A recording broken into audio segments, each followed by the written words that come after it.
Yes. Boom. Okay, so I was just about to start this video to tell you about a contingency that might take place, or a result that might take place. K Scions was the last player in the tournament who could threaten my position in seventh place right now. I finished in 33rd today. I finished 40th yesterday. Both today and yesterday, I had the chip lead at some point, and I eventually blew up. Yesterday was pretty bad. Today was pretty questionable as well. In any case, I recorded small caches, gained a couple of points. Today, I will be adding 33.07 points, which is going to lock me in seventh place. So I've definitely finished seventh on the leaderboard for August. Sadly, I failed the Mission Impossible of running it up in the last three tournaments. If I had won the tournament today, I would have almost certainly finished first and definitely finished top two. But as you can see, Chaz J3 is still in this tournament. He's in the second place position right now on the board, and he, doesn't really have to accomplish much in order to win first. I think he needs like fifth or better in order to win the month. So in any case, I got a little update I'm going to share with you right here. I'm going to close all this crap and do that. So first off is the standings that were updated on Monday. John took a big hit and was down to $45.24 bankroll on Monday, which puts me in a significant lead overall. You can see I have more than a 7-1 lead, and I'm doing very well in the challenge. Next up, here's a look at my progress in the account, visualized as a chart, a candlestick chart. And so each one of these candles represents 5 days, 5 active days, that is. And so you can see the progression of how things have been going. And then here is my results list. I'm right now, as we speak, I'm sitting at 243.34 in my bankroll. And then I also have some money back, $119 Canadian in the bank. So overall, doing okay. I'm going to get 150 tournament dollars. That's going to be decent. It's not quite the epic run that I had in mind, but I'm pretty happy with my result in the month. And, overall in the challenge, I think I've done okay.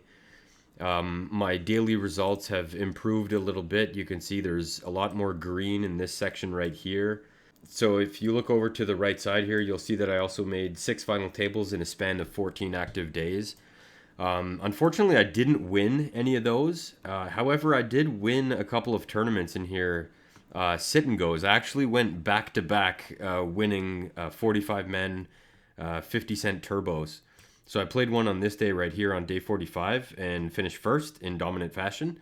And then I played another one just yesterday, and I won that one as well. So I actually won back-to-back 45 men sit and goes.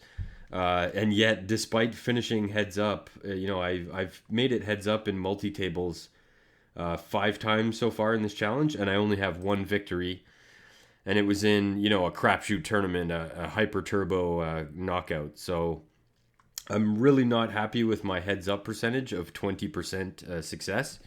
But overall in the challenge, I am doing very well, and the tournament dollars are certainly going to help. So I figured I'd just make this quick little video to follow up on the Mission Impossible video that I posted on what I believe was Sunday or Monday.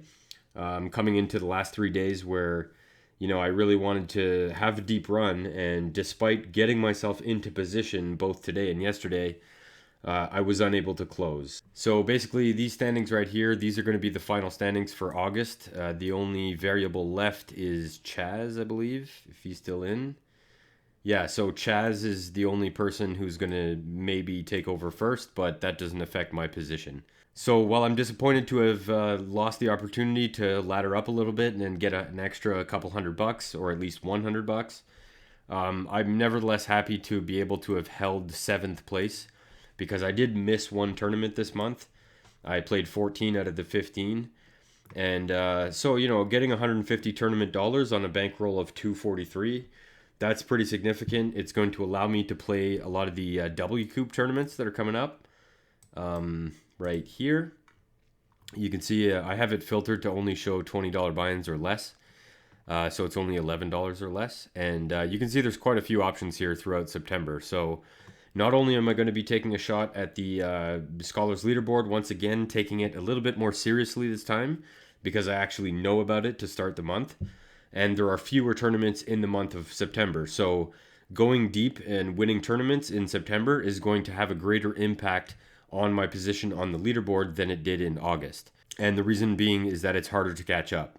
And so, I'm going to be playing a couple of these. I plan on playing the $11 PLO, for example, and probably a bunch of the 550s and stuff like that. So we'll see. I mean, I'm going to be putting this 150 to use, that's for sure. I'm looking to convert it to cash pretty quickly. So my strategy going forward is going to depend on what John reports on next Monday in the challenge. Right now, the most up-to-date information I have is that he has 45.24 in his bankroll. If next Monday, for instance, he has 300 or something, well, then my strategy with the tournament dollars might change. But if he remains below 100, there's a good chance that I'm just going to try to convert those tournament dollars to real dollars as soon as possible, so that if and when he goes broke, the amount he's going to have to pay to the prize pool is going to be bigger. And that way I can scoop, a larger amount for the win, assuming that I do get there. So that's it for now, and hopefully with those tournament dollars, I'll be able to produce some good news in the next couple of weeks.